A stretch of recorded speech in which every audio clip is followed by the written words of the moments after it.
aplicar esto con una función no paramétrica como la que acabamos de ver. Aquí está k omega n al cuadrado dividido entre s por 2 zeta por omega n al cuadrado. Entonces lo que decíamos, yo asigno unos valores aleatorios, en este caso yo dije k, zeta y omega n son igual a 1.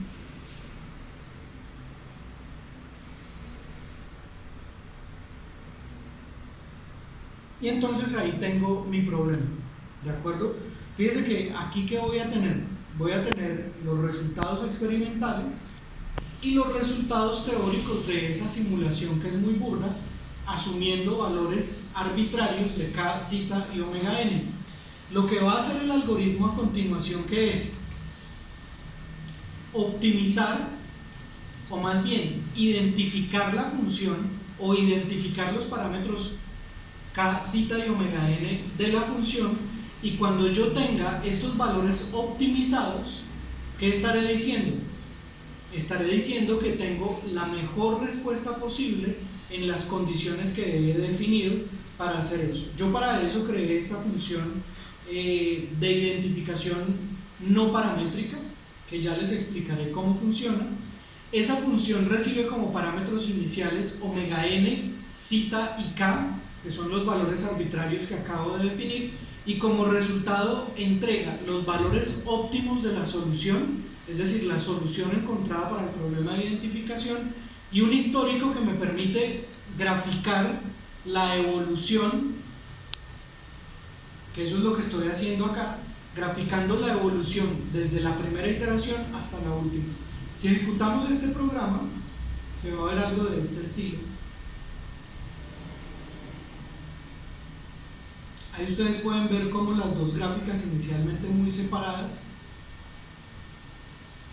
Recuerden que la función azul es la función experimental y la función roja es la función a identificar. Y como después de un número n de iteraciones, las dos funciones se acercan con un error que vamos a considerar aceptable. ¿De acuerdo? ¿Cómo sucedió eso? Entonces, lo primero que vamos a necesitar es estudiar esta función de identificación no paramétrica. Como ya les dije, parámetros de entrada, parámetros de salida. Inicialmente, en los datos históricos, yo voy a agregar dos cosas. Primero, x, que es la iteración actual, y segundo, fval, que es la variable que me va a medir, de acuerdo a lo que yo definí, que también se comportó la solución actual de la iteración. ¿Hasta ahí tienen alguna duda? Creo que gráficamente uno puede ver lo que está haciendo, por eso hice esa imagen.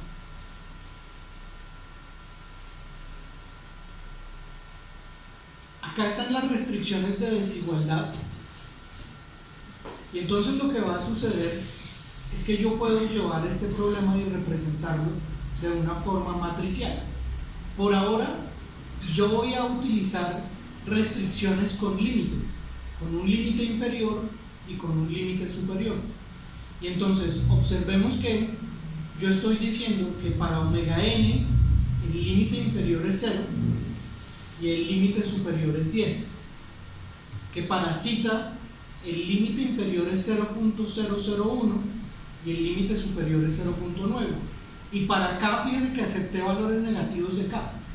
¿Por qué acepté valores negativos de k? Porque como k afecta el numerador, k no va a causar que exista ningún polo en el semiplano positivo del lugar geométrico de las raíces, entonces no va a causar inestabilidad. Otra cosa interesante es que fíjense que este valor de zeta que yo estoy poniendo implica ¿qué? Implica una respuesta subamortiguada, ¿no? Y entonces, por esa razón, si yo vengo y observo la solución definitiva, yo me doy cuenta que la curva en rojo aquí tiene un sobreimpulso, ¿sí lo ven? ¿Sí? Ese sobreimpulso es porque yo forcé, al decir que zeta es menor a 1 y mayor a 0, forcé que zeta, más bien que la respuesta, fuera subamortiguada. Entonces fíjense que si yo acá pongo, por ejemplo, un valor de zeta entre 0 y 3, ¿qué va a suceder? Que ahora el algoritmo le estoy permitiendo buscar una solución que no necesariamente sea subamortiguada. Vamos a ver eso en qué afectó el resultado.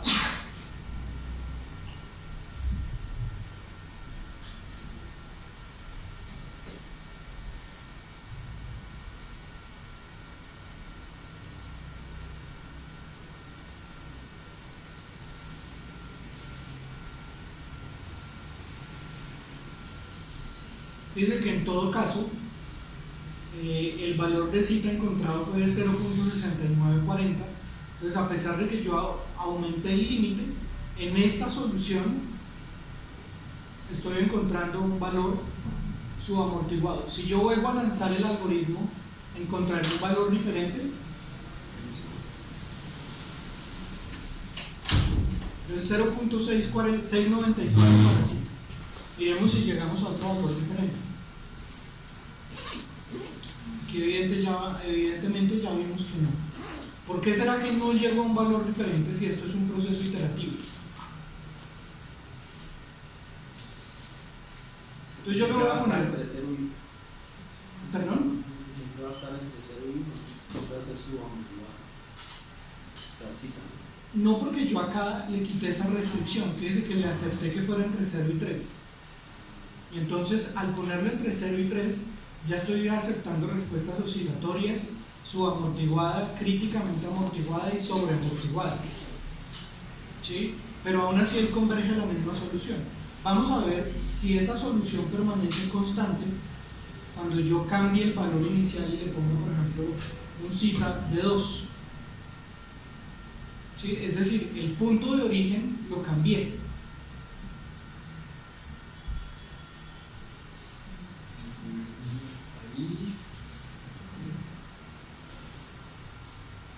¿Sigue dando igual? Sí. Y si yo altero los otros valores, ¿tendré alguna incidencia? ¿O dará lo mismo?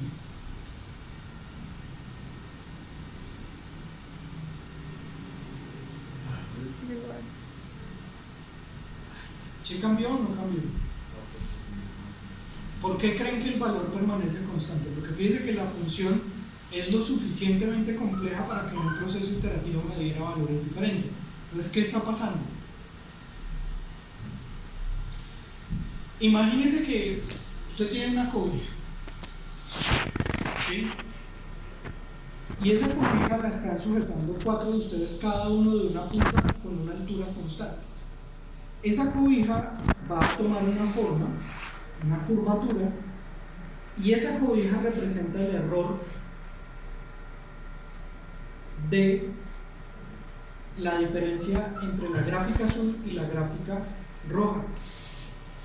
Los puntos K, cita y omega n iniciales, que estaban en 1, 1, 1, y luego 1, 2, 1, y luego 1, 2, 10, es un punto en el que usted va a ubicar un ping-pong en esa cobija. ¿Sí? Fíjese que yo puedo soltar el ping-pong a este lado de la cobija y él va a empezar a balancearse, pero al final va a quedar ¿en dónde? En el mínimo, en el punto más bajo.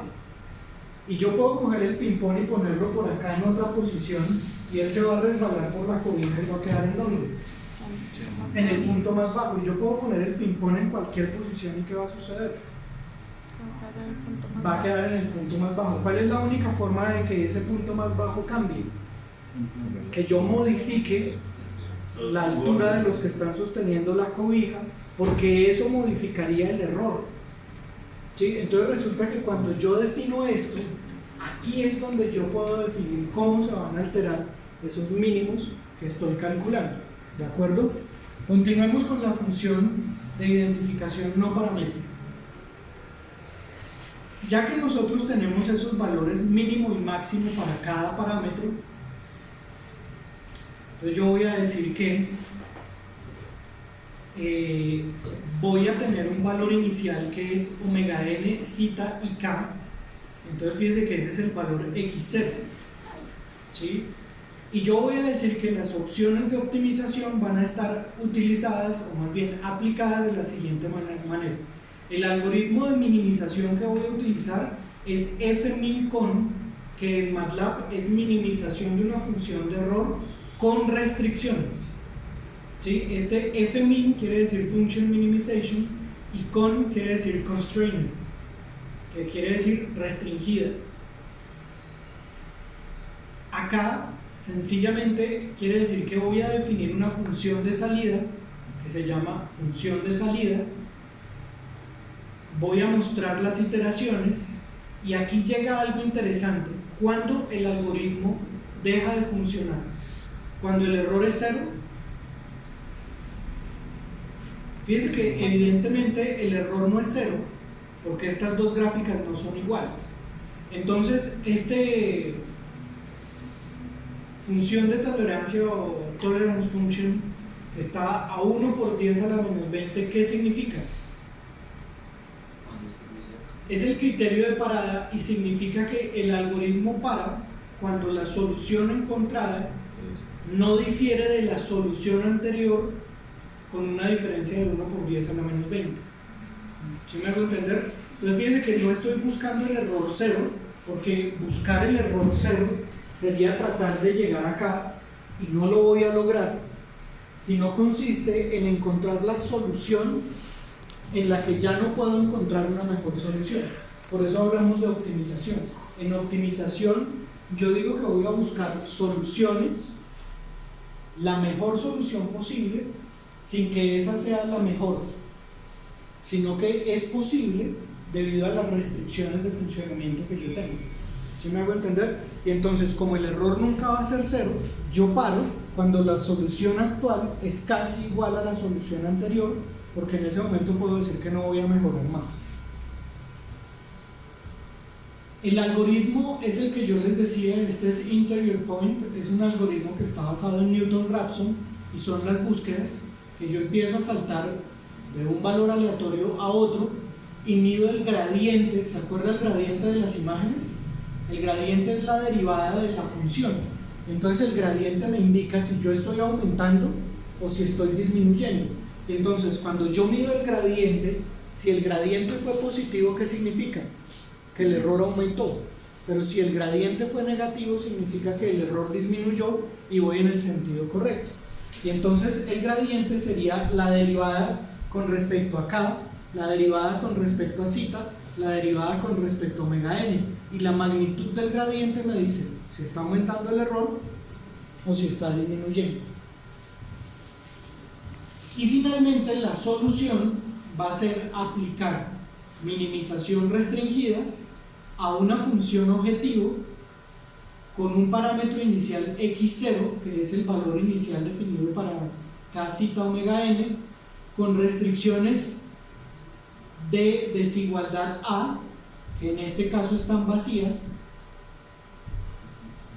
y B, con restricciones de igualdad A equivalente, B equivalente, en este caso están vacíos, y con restricciones del límite superior y límite inferior LB y V, donde LB quiere decir lower bound y V quiere decir upper bound, límite superior y límite inferior, y utilizando las funciones de restricción que se definen más adelante con las opciones que acabamos de mencionar.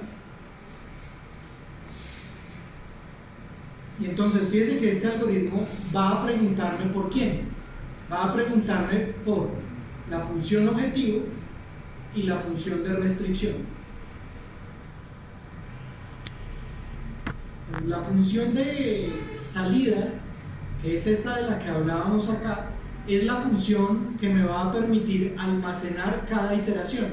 Entonces fíjense que esa función, yo voy a decir que para, dependiendo de x, de los valores óptimos y del estado en el que estoy. Si la función está inicializada, no hago nada. Si la función está iterando, entonces lo que hago es que en history.x, que history es la variable de salida, tomo lo que hay y le agrego la nueva iteración. ¿Sí? Entonces yo tengo el vector de soluciones y le agrego la nueva solución, y luego este es el vector de soluciones y le agrego la nueva solución, y así sucesivamente le voy agregando tantas soluciones como las que me ofrezca el algoritmo. Cuando me dice que la solución está hecha, no hago nada y salgo de esa función de salida.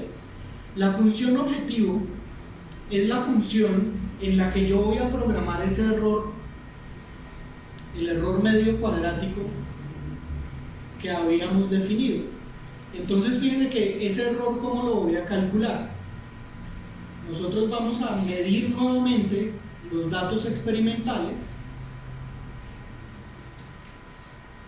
Este fs es la frecuencia de muestreo de los datos experimentales y el θ experimental será lo que esté guardado dentro de la variable datos en el ángulo θ. ¿Sí está claro? El periodo de muestreo será 1 sobre fs, L será el tamaño de la muestra y entonces será la cantidad de muestras guardadas en θ experimental, y el vector de tiempo será un vector que va desde 0 cada ts segundos hasta L-1 por ts. ¿Por qué L-1? Porque aquí empezamos en 0, ¿sí? Y entonces por esa razón, como L es el valor total, tengo que ir hasta L-1 para poder arrancar el tiempo en 0. Luego la función de transferencia estará determinada como la definimos allí, k por zeta omega n al cuadrado dividido entre s al cuadrado zeta omega n, en fin, lo mismo. Voy a definir la entrada de la función de transferencia, que es un escalón unitario, o más bien un escalón de 300 grados, que es la referencia a la que debía llevar el motor, y acá esta función me permite simular esta entrada a esta función de transferencia en el tiempo de simulación determinado por la longitud de la muestra, y ese va a ser el θ simulado. Y entonces fíjense que el análisis del error va a ser 1 sobre L, que es el equivalente a 1 sobre N que dijimos allá, multiplicado por la sumatoria de θ experimental menos θ simulado al cuadrado. Y entonces ahí, ¿qué estamos haciendo? Estamos implementando exactamente la misma función que me permite evaluar el comportamiento de lo que estoy haciendo. Aquí esta función está vacía, como ustedes se pueden dar cuenta. Retorna el parámetro c y c equivalente, pero son dos vectores vacíos. Sencillamente eso lo puse porque esa es la función que me permite establecer relaciones no lineales. Por ejemplo, yo puedo decir que una relación no lineal es que k debe ser menor a la mitad de zeta al cuadrado. ¿Sí? Esa es una restricción no lineal que no puedo definir ni con una inecuación, ni con una igualdad, ni con un intervalo. Y entonces eso lo definiría en esta función de restricción que depende de x. Recuerde que x es la solución actual, ¿de acuerdo? Y entonces esta función f min con es ¿quién? Esa función es la función que me está calculando verdaderamente la identificación no paramétrica de esta problemática que tengo acá, ¿de acuerdo?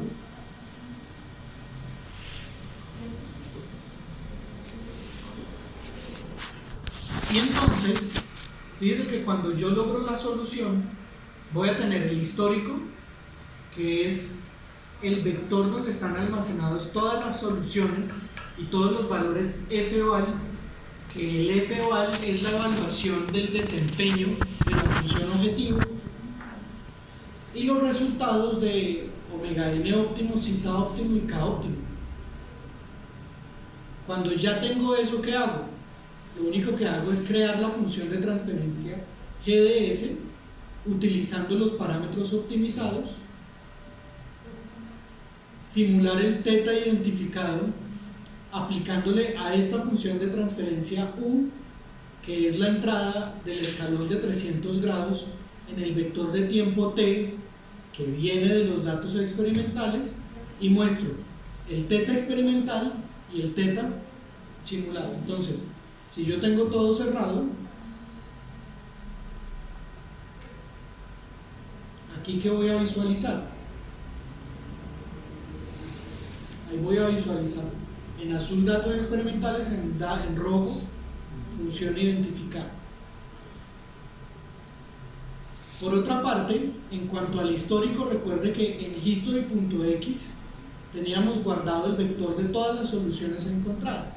Entonces, esa gráfica que yo le estoy mostrando, en la que se ve cómo va cambiando la función roja para aproximarse a la función azul, está sucediendo acá. Fíjense que yo dejo siempre visible teta experimental y empiezo a mostrar el teta identificado, pero ese teta identificado lo hago calculando una función de transferencia que depende del valor actual de la iteración. ¿Sí? Entonces yo tomo todas las soluciones, grafico la iteración 1, todas las soluciones, grafico la iteración 2 y voy mostrando punto por punto. Y estas dos funciones que tengo acá pues son sencillamente maquillaje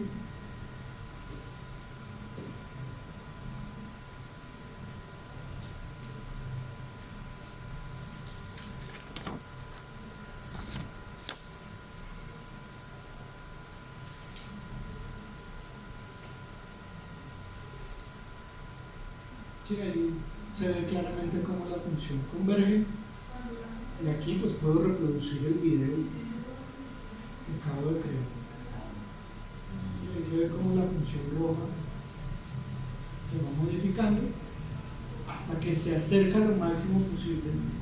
¿Qué pasa si yo altero la función de error? Era lo que yo les decía. Si yo digo, por ejemplo, oiga, yo quiero ver si es verdad que esta función de error, si es sencillamente el error absoluto, no va a funcionar.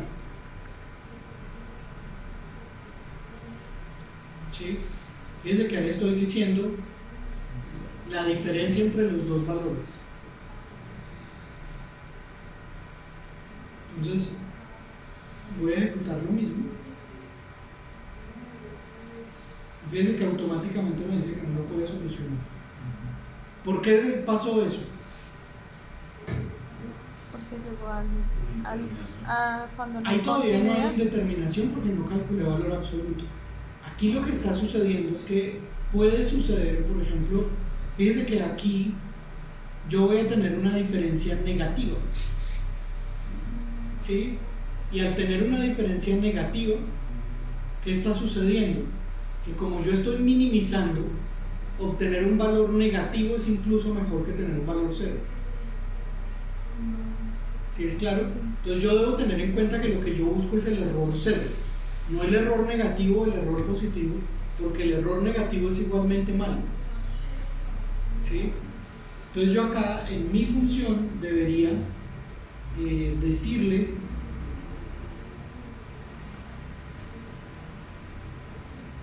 que estoy buscando un valor absoluto, porque al buscar el error absoluto ahí sí estoy en el mismo caso. Pero acá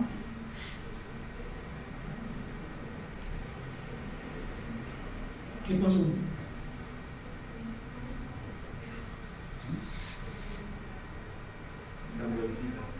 ¿Cómo?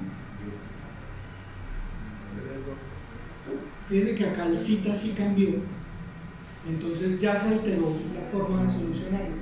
En este caso, coincidencialmente, el error absoluto fue suficiente para calcular la aproximación. ¿Qué sucede? Que probablemente él no llegó a este punto, sino que llegó por acá. Y las iteraciones de Newton-Raphson no le dieron para llegar a este punto. ¿Sí? Aún así, no quiere decir que esta solución sea buena y la anterior sea mala, o la anterior sea mala y esta sea buena. Sencillamente tenemos criterios diferentes para evaluar la solución y al tener criterios diferentes pues encontramos errores diferentes y ahí lo que acabamos de hacer, ¿qué fue? Que alguien movió la cobija. Y entonces, al mover la cobija, encontré una solución diferente porque el ping-pong llegó a un mínimo diferente. ¿Sí me hago entender? Pero siguen siendo mínimos locales y sigue siendo algo que yo puedo considerar óptimo.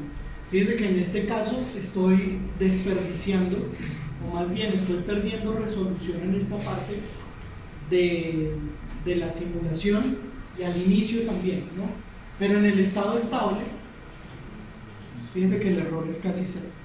Entonces, es un ejemplo de un motor, pero yo dije ahora entran 300 newtons y la posición se comporta de 0 a 300 tal cual como lo estábamos viendo. Lo único que cambió, ¿qué fue? Que fíjense que ahora la simulación ya no va a depender de esa función de transferencia que teníamos, sino que va a depender de M, de K y de B. Y la función de transferencia es exactamente esta que tenemos acá. Entonces fíjense que si yo divido todo sobre M, aquí me aparece sobre M, aquí me aparece un 1, sobre M y sobre M. Y eso es exactamente lo que acabo de programar acá. 1 sobre M, 1, B sobre M, K sobre M. Entonces lo que cambió es que ahora tenemos una función de transferencia que está compuesta ya no por parámetros arbitrarios, sino por parámetros que vienen directamente de la física del sistema. Y pues procedimentalmente es exactamente lo mismo. ¿Sí? Yo parto de una solución arbitraria y luego comienzo mi proceso iterativo, solo que ahora la función que estoy utilizando es la función par-ident, que es de identificación paramétrica que yo la creé, pero funciona exactamente igual. Lo que sucede es que aquí ya no estoy iterando K, zeta y omega n, sino que estoy iterando la rigidez del resorte, estoy iterando el coeficiente de amortiguamiento y estoy iterando el valor de la masa. ¿Sí? Entonces fíjense que aquí el problema, ¿cuál fue? Aquí el problema fue alguien por allá montó un resorte, una